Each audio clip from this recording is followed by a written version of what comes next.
My name is Claire, and when I said till death do us part, I never imagined the parting would come just 4 years later. Grief is a strange thing. People say it comes in waves, but for me, it came like a train I couldn't get off of. One moment I was sitting at my husband's bedside, brushing the hair from his forehead, whispering promises I didn't know would become final. And the next, I was standing in our living room surrounded by half-hearted condolences, cheap coffee, and the coldest people I've ever known, his family. We'd known his illness was terminal. Stage 4 by the time we caught it. But we held on to each other like we had all the time in the world. We didn't. By the end, his body was too frail, his voice too soft, but his mind was clear. And in those final weeks, he made sure everything was in order. Everything except them. His family never liked me. They called me temporary when they thought I couldn't hear. His mother once introduced me at a party as the girl he's seeing for now. Even after we married, she barely used my name. To her, I was a placeholder, someone her son would grow out of. I wasn't rich, connected, or impressive in their eyes. I was steady, simple, present, and that terrified them. The funeral was quiet, just how he'd wanted it. No open casket, no grand speeches, just a few close friends, co-workers, and them. They showed up dressed in mourning but wore smugness like cologne. His mother didn't cry. His brother scrolled his phone during the service, and when I placed a rose on the casket, his father had the audacity to pat me on the shoulder and say, "You'll find someone else. You're young." I bit my tongue so hard I tasted blood. I thought that was the worst of it. I was wrong. 3 days after the funeral, I got a text from his brother. "We're coming by the house tonight. Need to talk." I assumed it was about belongings, sentimental things, maybe old photos or a watch. They arrived like a coordinated team. His parents, his brother, and a man I didn't recognize at first, a lawyer I later learned. They didn't sit. They didn't ask how I was. They didn't even look around the house that held their son's final breath. His mother cleared her throat and said flatly, "This home was in our family's name before you. It was bought with our money. We'd like you to prepare to vacate within the month." I blinked. "I'm sorry?" She sighed, like she pitied me. "Claire, honey, you were a phase. He was confused. You know how impulsive he was. We're here to clean things up now. We don't want to be cruel. We'll give you time." I looked at them, stunned. "You want me to move out? From the home I shared with my husband?" The lawyer stepped forward, expression unreadable. "Technically, there's some ambiguity. We'd prefer to settle this privately." Settle, like I was a debt to clear. I didn't cry, not in front of them. I just nodded slowly and said, "Thank you for coming." They took that as surrender, smiled politely, left like they'd just shaken hands on a business deal. But what they didn't know, what none of them knew, was that this house, it wasn't theirs, because the man they underestimated, the son they tried to control, had made sure that when he left this world, the one person he trusted would remain protected. Me. I stood in that house after they walked out, heart pounding, and I made a silent promise to him. They're not taking this from me, not after everything, because I wasn't just a phase. I was his wife, and I had the will to prove it. The thing about grief is, people assume it's quiet, that it happens in solitude, wrapped in soft lighting and slow music, like the end of some sad movie. But mine came with doorbells, threats, and veiled insults disguised as concern. After that night, after they told me I was just a phase and tried to lay claim to the house, I didn't sleep. I sat on the edge of our bed, still made on his side, fingers clenched around the letter he'd written me a week before he died. He'd told me not to open it unless I felt like I couldn't breathe. I didn't open it then. Not yet, because I knew what was coming. The next day, I received an email from their attorney. Short and formal, but heavy with implication. Per our discussion, we advise that you provide documentation supporting your right to retain the property or vacate within 30 days to avoid escalation. Escalation. They weren't grieving. They were strategizing. I called my husband's best friend, David, who had been his business partner for years. He was one of the few people who knew about the will. "I didn't think they'd move this fast," he muttered. "You okay?" I laughed bitterly. They called me a phase, like I was a summer hobby. David was quiet for a second, then said something I'll never forget. They never knew him like you did. You grounded him. They just gave him expectations. You gave him peace. That sentence held me together through what came next. A week passed. Then, without warning, I came home from a grocery run and found a woman standing in the driveway.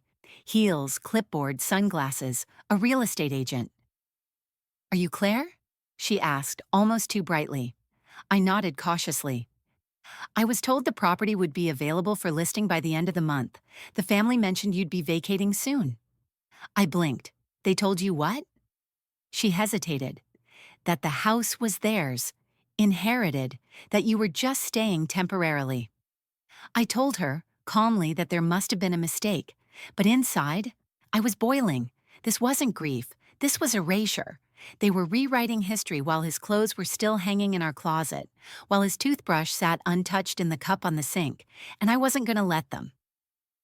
That night, I sat down at the dining table, the one he and I had sanded together during lockdown, and I pulled out the thick sealed envelope from the nightstand drawer, the will. He'd told me not to open it unless I had to. I guess now qualified. My hands shook a little, but when I broke the seal and unfolded the papers, a calm washed over me.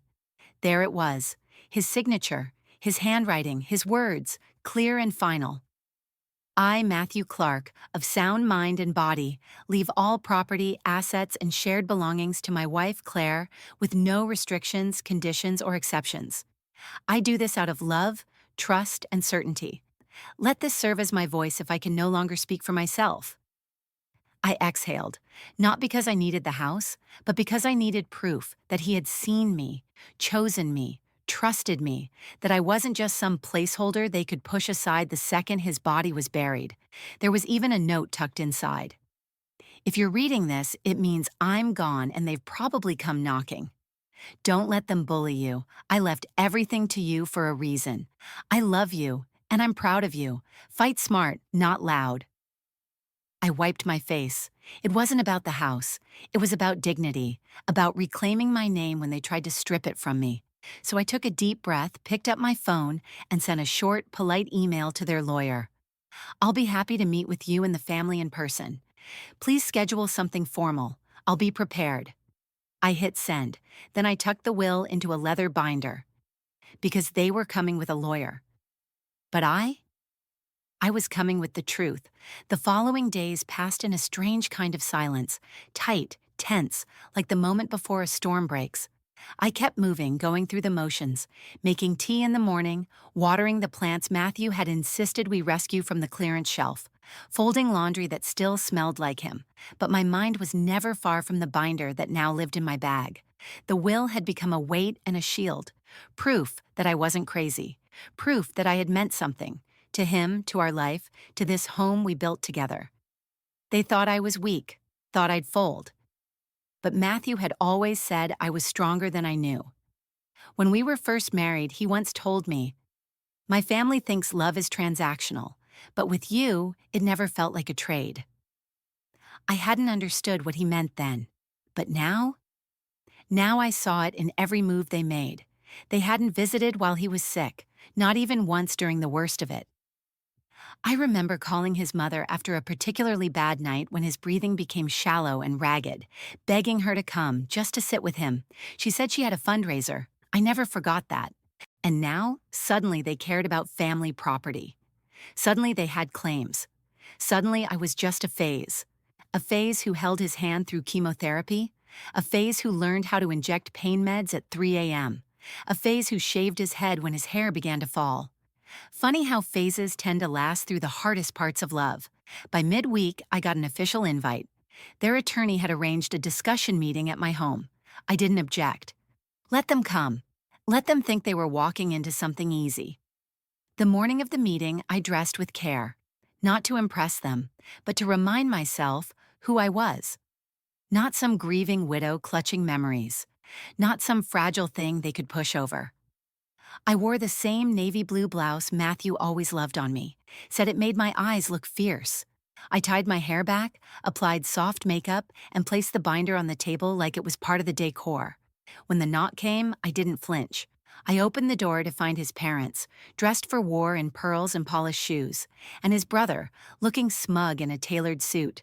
Their lawyer stood beside them, briefcase in hand, already halfway through a greeting that sounded more like a warning. I stepped aside and let them in without a word. The house was spotless. I made sure of it. Every corner shined. Every photo of Matthew and me still hung exactly where it belonged. His mother scanned the room like she was already appraising it. She paused at a picture of us laughing on the back porch, taken just weeks before the diagnosis. "He always looked tired in this house," she muttered. I smiled politely. "He died in this house, with peace." Her lips tightened. We sat. The lawyer cleared his throat. "Thank you for agreeing to this meeting. Our clients would like to reach an amicable resolution regarding the Clark property. As we understand it, there is no legal record of joint ownership or transfer at this time." I nodded slowly. "So you're saying the house still legally belongs to Matthew?" "Correct," he replied, "which by lineage defaults to the family unless otherwise specified in a legally binding document." I let the silence hang for just a beat too long. Then I reached down and placed the binder on the table, unzipped it, pulled out the document. Heavyweight paper, embossed seal, notarized, signed. I looked directly at his mother, then read aloud, "I, Matthew Clark, leave all assets, property, and personal belongings to my wife, Claire Clark, without exception or restriction." The air left the room. I kept going. "I do this out of love, trust, and certainty. Let this serve as my voice if I can no longer speak for myself." His father leaned forward. "This can't be real." The lawyer asked to inspect it. I handed it over. He read it silently, jaw tightening with every line. "This appears valid," he muttered. I looked at his family. All three sat frozen, expressions flickering between disbelief and dawning humiliation. "I didn't want a war," I said softly, "but you brought one to my door." His mother opened her mouth, but no words came out, and for the first time in this entire nightmare, I felt the upper hand. Not because I embarrassed them, but because I didn't have to yell, didn't have to scream, didn't even have to defend myself. The truth did it for me. The silence that followed my reading of the will felt like a bell had gone off, except no one moved, no one blinked, and no one spoke. They were processing, recalculating, scrambling for footing on ground they had been so sure was theirs. Matthew's mother reached for the document like she expected to find a trick folded between the lines. When did he sign this?" I answered calmly. "2 weeks before he passed. He met with our lawyer, witnessed, notarized, everything's official." Her fingers trembled slightly as she passed it to her husband, who gave it a single glance before slamming it on the table. "This wasn't what we agreed to." I turned to him. "You agreed to something?" He flinched at the tone. I wasn't yelling. I didn't need to.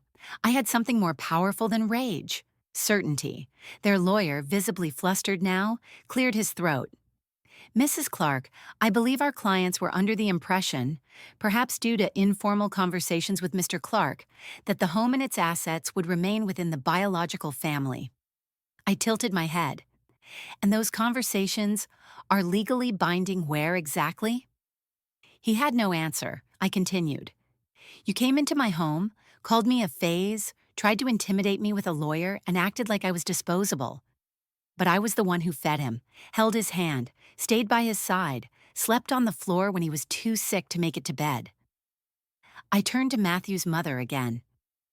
"Where were you when he was throwing up blood at 3 a.m., or when he lost 20 pounds in 2 weeks, or when he asked me, with tears in his eyes, to promise him I wouldn't let people like you erase him?" Her face dropped. That struck. Good. The lawyer attempted one last grasp. "Is there room for negotiation? Our clients would prefer to settle without escalation." "Negotiate what exactly?" I asked. "This is my home. There's nothing to split." His brother leaned back in his chair and scoffed. "You must think you're clever, playing the widow card. Probably manipulated him into this while he was dying." That was it. I stood, and I said slowly and clearly, "Don't confuse my silence with weakness. Don't confuse my grief with gullibility. And don't you dare accuse me of manipulating the man who loved me more honestly than anyone in this room has ever known how to love." He had nothing to say after that. None of them did. So I sat back down, gathered the will, and gently tucked it back into the binder. Then I added, "This is not about a house. This is about the last wish of a dying man and your absolute inability to respect it." Matthew's father looked like he wanted to say something, but the lawyer placed a hand on his arm. "Mr. Clark," he said quietly, "we don't have a case." That shut the room down. The tension collapsed in on itself.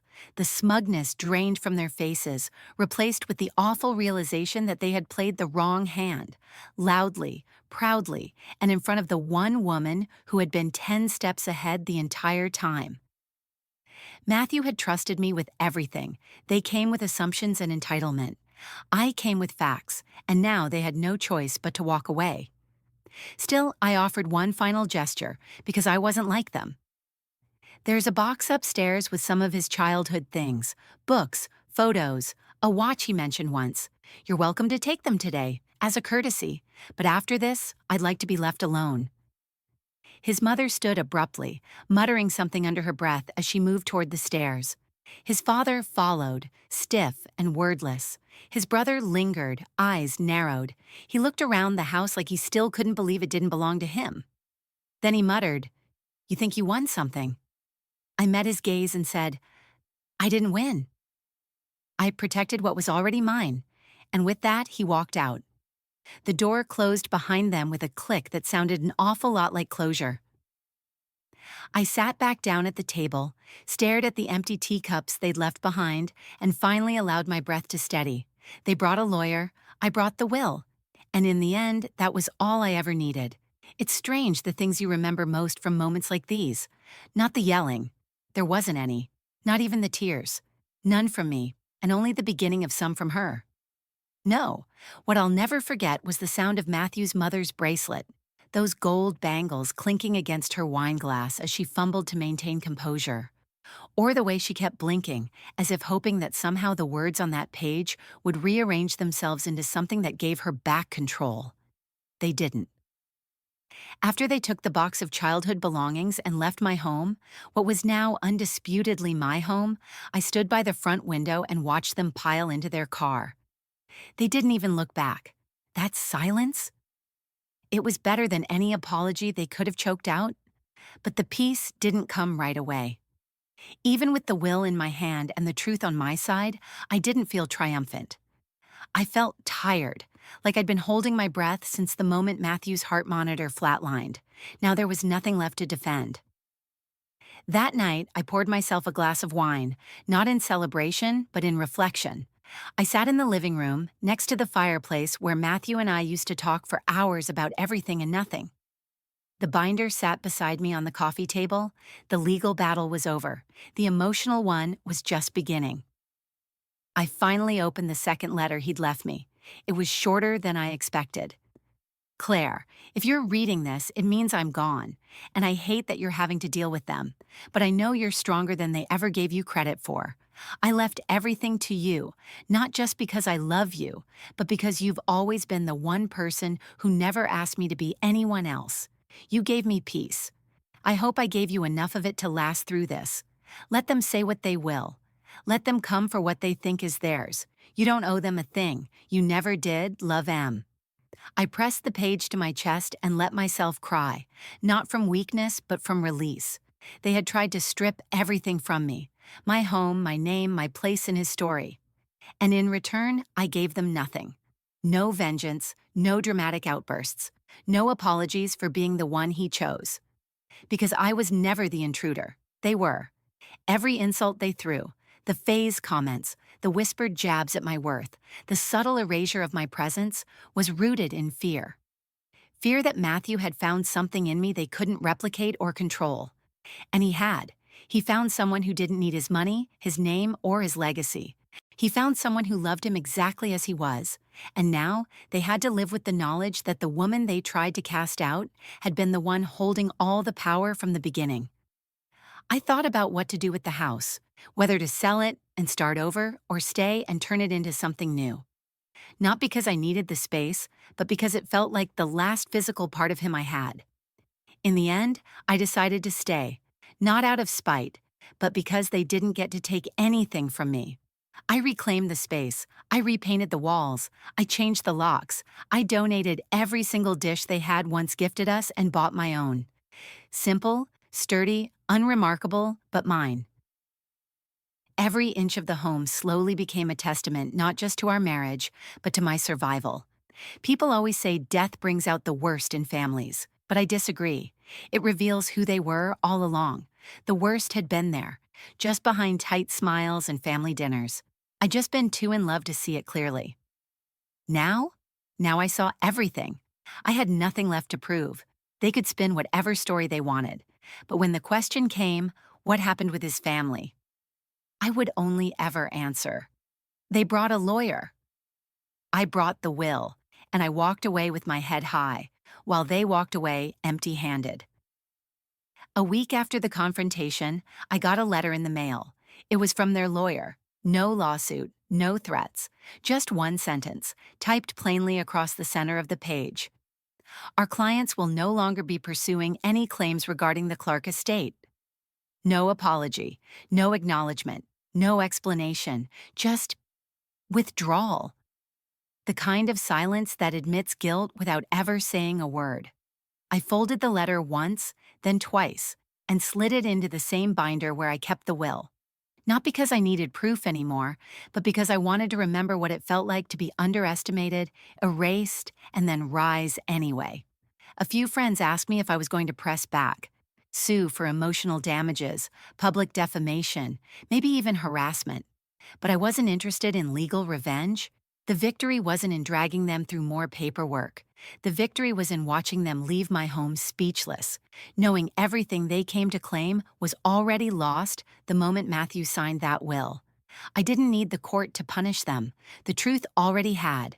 And yet, something inside me still ached, not for them, but for Matthew. He would have hated this. He would have hated that his final act of love became a battlefield, that instead of mourning him, his family tried to strip me of everything we built. But he also would have been proud, because I didn't back down. I didn't let them erase me. I didn't scream or beg or stoop to their level. I stood. That weekend, I invited a few close friends over. Nothing grand, just wine, music, and laughter echoing through the home again. For the first time since he passed, I heard real joy between these walls. We toasted to him, to the memories. And then, quietly, they toasted to me. To Claire, one friend said, for showing all of us how dignity wins. I smiled, glass in hand.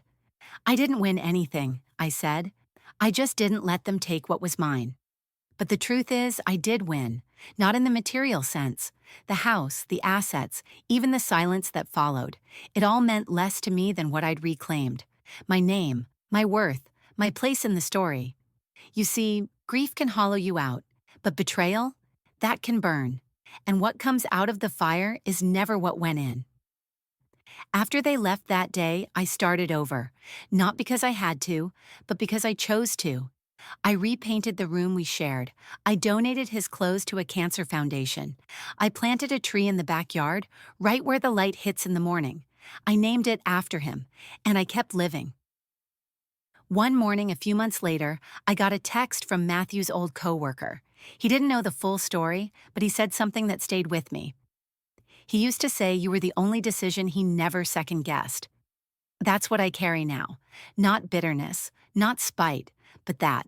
His certainty in me, his trust, his belief that I wouldn't just survive them, I'd outlast them. And I did. So when people ask what happened to his family, I smile politely and say, they brought a lawyer. Pause. I brought the will. And when they lean in, expecting drama, expecting fire, expecting vengeance, I just add, and then they walked out of my home, quietly, because they knew they lost. No slamming doors, no final words, just the quiet sting of defeat, and the calm of knowing I never had to become cruel to prove I was right. I simply had to be ready, and I was, because Matthew made sure I would be, because love, real love, leaves behind more than memories. It leaves behind armor. And I wore mine well. There are days when I still expect him to walk through the front door, when I hear a car pull into the driveway and I instinctively glance up, half ready to say, "You won't believe what your family tried this time." Grief plays those tricks. It doesn't leave you all at once. It lingers in quiet corners tucked between your coffee mugs and old voicemail recordings. But on the other side of that grief, when it finally begins to lift, you realize something. You're still here, still standing, and not just because you survived, but because you chose not to be erased. That's what Matthew gave me. Not just a home or a will or legal power. He gave me the permission to take up space, to say, this is mine, and not feel like I had to justify why. After his family left my house that day, humiliated, silenced, defeated, I expected more drama. A second wave, a final attack, but none came. Instead, they vanished the same way they tried to make me vanish. Quietly. And in that silence, I found my healing. I took down the pictures that hurt too much, replaced them with new ones. Not because I wanted to forget Matthew, but because I wanted to remember me too. The woman who loved, who fought, who lost, and who didn't break. I found the strength to start working again. First freelance jobs, then more stable consulting gigs. Eventually, I turned Matthew's old office into a writing room. That leather binder, the one that held our future in 5 notarized pages, now sits framed on the shelf. Not to gloat, not as a trophy, but as a reminder. That love doesn't always protect you from pain, but it can equip you to face it. One morning, I stood in that room holding a letter I had written for myself. Not from him, not legal, just a letter from me to me. The version of myself who once sat in that house, terrified with nowhere to turn. And I wrote, "You are not temporary. You are not a guest in your own life. You are not someone's phase. You are someone's forever. And even though he's gone, his choice to love you still echoes in these walls." I don't read it often, but sometimes when the nights get too quiet, I pull it out. Because sometimes the hardest person to convince is yourself. It took months, but the weight of their rejection no longer lives in my body. Their words, "You were just a phase," used to ring in my ears like a curse. Now, they sound like desperation. They were clinging to control, to an illusion, to the belief that biology is stronger than love. But love wrote that will. Love signed those papers. Love gave me keys to a door they'll never be able to walk through again. And as for me, I kept going, because the truth doesn't need to scream to be heard, and justice doesn't need to be cruel to be complete. 1 year after Matthew passed, I hosted a gathering at our home. Not a memorial, a celebration, friends, laughter, his favorite music playing low in the background. And in the center of the living room, next to a vase of fresh lilies, sat the framed copy of the will. Guests asked about it, some confused. I smiled and said, That's not about the house." They raised eyebrows. I added, "That's about the moment I realized love can protect you even after the person is gone." It wasn't a war story, it was a love story. Just not the kind with a perfect ending, the kind where the one left behind still gets to rise. And when I stood up to thank everyone that night, I raised my glass and said one final thing. To the people who tried to take everything from me, thank you. Because if you hadn't come for what wasn't yours, I wouldn't have realized how much power I truly had. They brought a lawyer. I brought the will. And in the end, all they walked away with was silence. It's funny how something as solid as a house can feel weightless when the person who made it a home is no longer in it. For months after Matthew's death, I walked through these rooms like a ghost. His slippers by the bed, his jacket on the hook, his scent still in the folds of the couch cushions. At first, I couldn't move a thing. I thought if I left everything untouched, maybe he wasn't really gone. But grief doesn't let you live in pause forever. And neither did he. Matthew didn't leave me a blueprint for healing, but he did leave me with something just as powerful, a decision, a final act of trust, a confirmation that I mattered to him, no matter how loudly his family tried to deny it. They wanted to make me invisible. Instead, they made me impenetrable. That house, our house, became a symbol. Not of grief, or of him, or of the things I lost, but of everything I rebuilt. I painted over the sterile white walls his mother insisted on when she helped us decorate.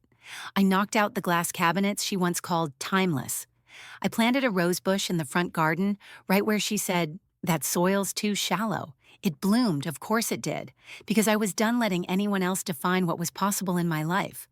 And in doing so, I started finding little pieces of myself I didn't even know were missing. I adopted a dog from a rescue shelter, not to replace the space beside me, but to remind myself how to care again, how to nurture something without losing myself in the process. I took a solo trip upstate, read books I never finished, got coffee with friends I had ghosted during the hardest months, and slowly, the ache started turning into acceptance. Not absence, just a different kind of presence. Matthew still lives in this house, in the warmth of the kitchen we remodeled together, in the record player that skips on his favorite track, in the drawer that still holds the goofy love notes he used to leave next to my morning tea. But now, so do I, fully, fiercely, without apology. His family? I haven't heard from them since. They faded the way all cowards do, when their lies are met with truth too bright to deny. Sometimes I wonder if they still talk about me, if they tell the story their way, if they paint themselves as victims of a conniving widow who snatched everything away in her moment of grief. Let them. Let them choke on their version of events while I live in the peace of knowing mine is the one backed by love, law, and loyalty. They had power. I had proof. They had a narrative. I had a signature. They brought a lawyer. I brought the will. And in the end, the only thing they walked away with was a story. The rest stayed with me. A few weeks ago, I stood by the tree I planted in the backyard, the one I named after him. It had grown taller than I expected, stronger than I expected, just like me. I touched the bark and whispered, I kept it safe, everything, even me, because that was the promise I made him, to protect what mattered, to fight if I had to never let them win, not over his memory and not over me. So now when someone asks who I am, I don't hesitate. I don't flinch or stumble or qualify my answer with loss. I say, I'm Claire Clark. I was his wife and I still am.